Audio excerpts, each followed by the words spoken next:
So yun bang ginagawa ngayon ng Senate President? Pasok ba sa grave abuse of discretion? And then Puno said, yan naman po ang pag-aaral, hindi lamang ng PhilConsa.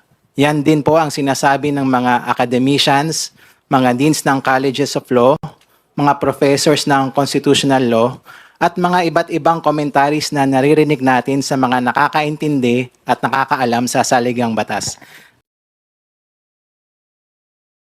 Let's proceed with the next questions from Tina Panganiban Perez of GMA7.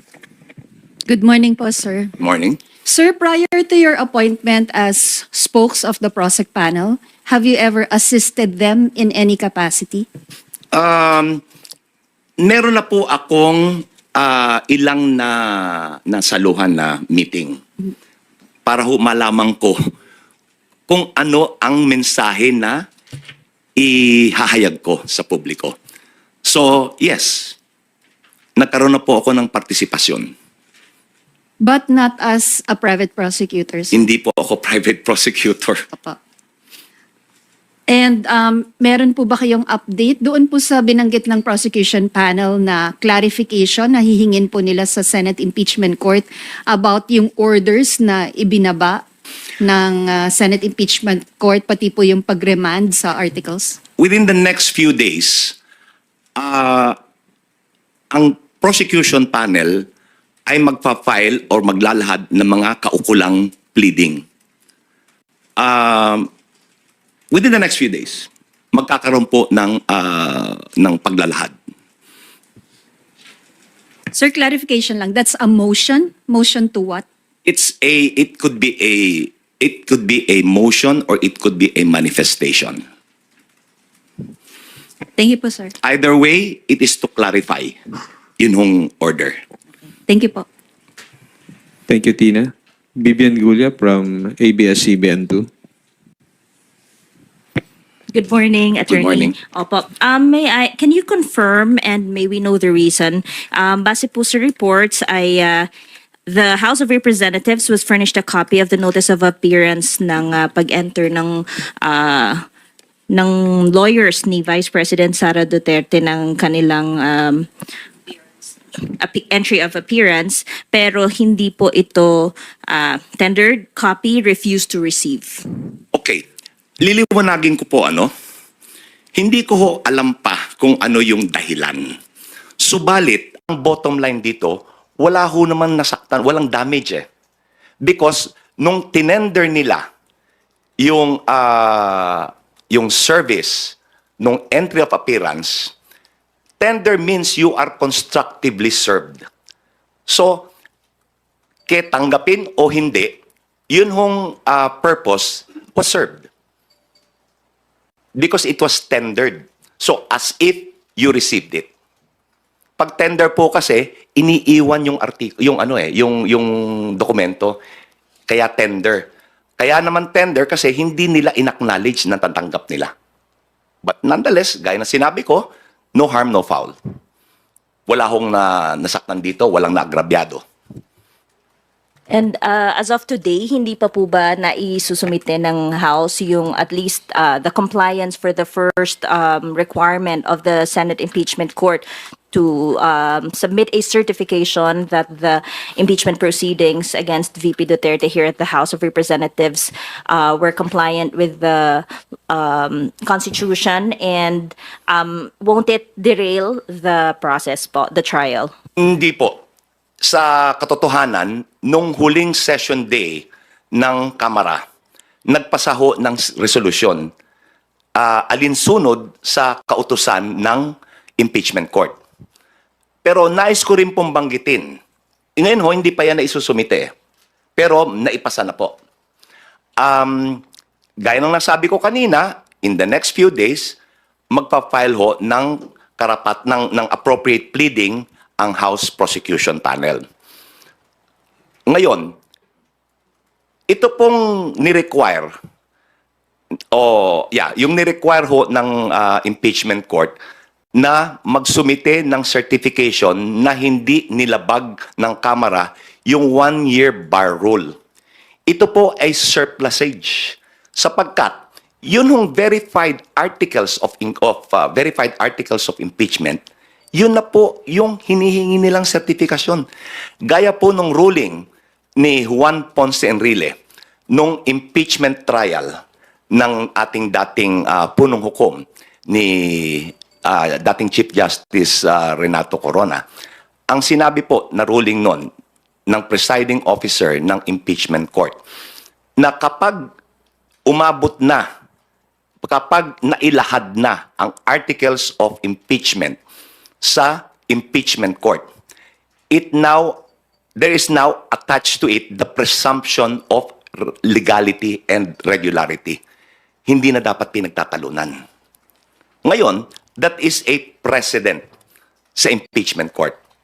Nagtataka lang ako, bakit hindi yun sinunod ng kasalukuyang impeachment court?